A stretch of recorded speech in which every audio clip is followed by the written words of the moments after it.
بسم اللہ الرحمن الرحیم۔ السلام علیکم ڈیئر اسٹوڈنٹ، آج ہم علم بیان کے بارے میں پڑھیں گے کہ علم بیان کیا ہے، اس کی ہم تعریف کریں گے اور اس کے کتنے ارکان ہیں۔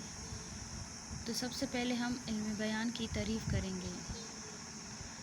علم بیان وہ علم ہے یا علم بیان ان قاعدوں کا نام ہے جن کے ذریعے ہم ایک بات کو معنی کے لحاظ سے مختلف طریقوں سے بیان کریں یا ادا کریں، علم بیان کہلاتا ہے۔ یعنی کہ ایک بات کو مختلف طریقوں سے ادا کرنا علم بیان کہلاتا ہے۔ اب آتے ہیں علم بیان کے ارکان۔ علم بیان کے 4 ارکان ہیں، یعنی کہ 4 رکن ہیں۔ پہلے نمبر پہ ہیں تشبیہ۔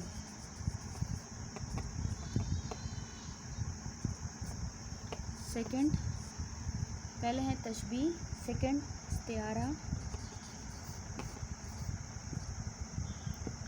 تھرڈ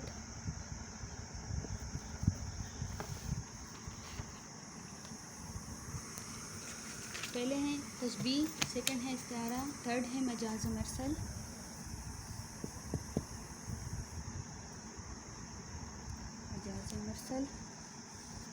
اور چوتھے نمبر پر ہیں کنایا۔ اب ہم الگ الگ ڈیفینیشن اس کے۔ تشبیہ کا لفظ جو ہے یہ مشابہت سے نکلا ہے اور اس کے معنی ہے مانند، کسی چیز کو کسی دوسرے چیز کے مانند قرار دینا یا تشبیہ دینا۔ اور اب اس کی تعریف ہم کریں گے کہ ایک چیز کو کسی خاص صفت کی بنا پر دوسری چیز سے مشابہہ قرار دینا۔ جیسے مثال کے طور پر زید چاند کی طرح خوبصورت ہیں، چشمے کا پانی برف کی طرح ٹھنڈا ہے، علی شیر کی طرح بہادر ہیں۔ اب ان مثالوں میں جو ہیں چشمے کا پانی برف کی طرح ٹھنڈا ہے، چشمے کے پانی کو کس چیز سے تشبیہ دی ہے؟ برف سے۔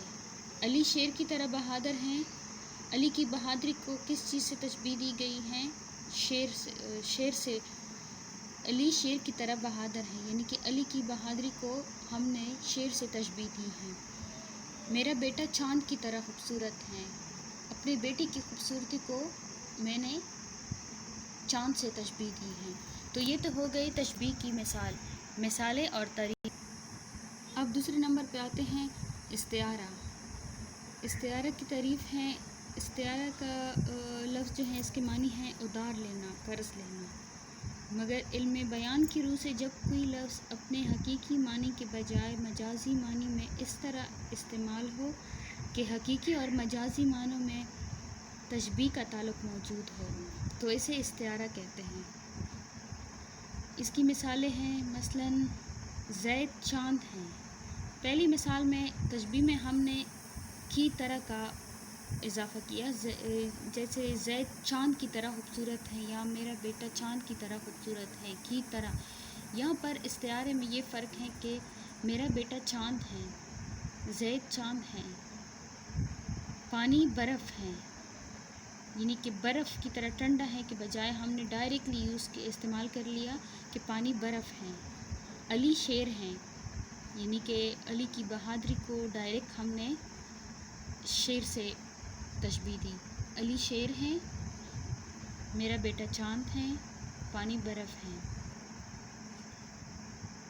ان مثالوں میں ہم نے ڈائریکٹلی جو ہے جس چیز کو ہم نے تشبیہ دینی ہے تو اس سے ہم نے قرار دیا۔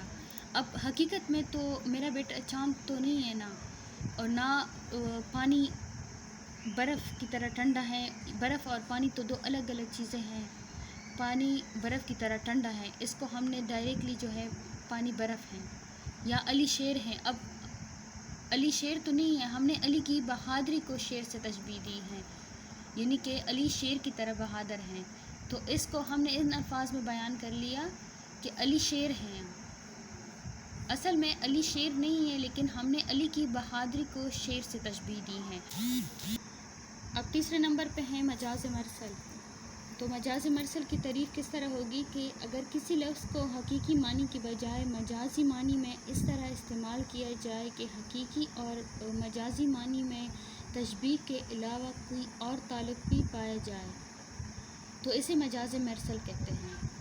یعنی مثلاً اس کی مثالیں ہم یہ اس طرح لیتے ہیں کہ اقبال اسلام آباد میں رہتا ہے، علی پشاور میں رہتا ہے۔ تو ہم نے تو اپنی بات کو پورا کر لیا کہ علی اسلام آباد میں رہتا ہے یا اقبال پشاور میں رہتا ہے، لیکن حقیقت اس طرح نہیں ہے۔ وہ پشاور کے کسی ایک حصے میں رہتا ہوگا، پورے پشاور میں وہ نہیں رہتا، وہ تو ایک حصے میں رہتا ہے۔ دوسری مثال اس طرح سے جیسے میرے ہاتھ میں تلوار ہے، تو اب پورا کا پورا تلوار تو میرے ہاتھ میں نہیں آ سکتا، تلوار کا ایک حصہ میں نے اپنے ہاتھ میں پکڑا ہے، لیکن ہم اس طرح کہتے ہیں کہ نہیں میرے ہاتھ میں تلوار ہے۔ یہ چیز جو ہے، یہ جو حقیقی اور مجازی معنی میں تشبیہ کے علاوہ کوئی اور تعلق پائے جائے تو اسے مجاز مرسل کہتے ہیں۔ چوتھے نمبر پہ آتا ہے کنایہ کی تعریف۔ کنایہ کی لفظی معنی ہے چھپا کر بات کہنا، یعنی بات کو کچھ اس انداز سے کچھ اس طرح بیان کر دینا کہ ان کی صحیح وضاحت نہ ہو جائے۔ اس لیے اصطلاح میں کنایہ سے مراد ہے کہ کوئی لفظ اپنے حقیقی معنی کے بجائے مجازی معنی میں اس طرح استعمال کیا جائے کہ حقیقی اور مجازی دونوں معنی مراد لیے جا سکے، یعنی کہ جو حقیقی مطلب ہے وہ بھی نکالا جائے اور جو مجازی مطلب ہے وہ بھی مراد دی جائے، اور ان دونوں معنی میں کوئی تعلق بھی نہ ہو۔ مثلاً اس کی مثال ہم اس طرح لیں گے کہ اس مہنگائی کے دور میں سفید پوش آدمی کے لیے اپنا برم رکھنا بہت مشکل ہے، تو اس سے ہم دو معنی مراد لیتے ہیں۔ اس مہنگائی کے زمانے میں سفید پوش سے ایک مطلب تو سفید پوش کا یہ بھی آتا ہے، سفید پوش کا جو حقیقی مطلب ہے سفید اور اجلے کپڑے پہننے والا۔ عام طور پر تو یہ لفظ مجازاً ہم ایسے شخص کے لیے بھی استعمال کرتے ہیں جو اپنا برم رکھنے کے لیے صاف ستھرے کپڑے پہنتا ہو۔ یہاں ہم اگر دونوں معنی مراد لیں تب بھی ٹھیک ہے، دونوں معنی کا آپس میں کوئی تعلق نہیں، یعنی کہ حقیقی معنی اور مجازی معنی میں کوئی تعلق نظر نہیں آ رہا۔ اور دوسرا مطلب اس کا یہ بھی آتا ہے سفید پوش یعنی شریف آدمی کے لیے، اس زمانے میں شریف آدمی کے لیے اپنا برم رکھنا بہت مشکل ہے۔ دو مطلب اس سے ہم مراد لے سکتے ہیں، اس کے دو معنی ہم لے سکتے ہیں، سفید پوش یعنی کہ اجلے کپڑے پہننے والا اور سفید پوش شریف۔ تو یہ تو ہو گئی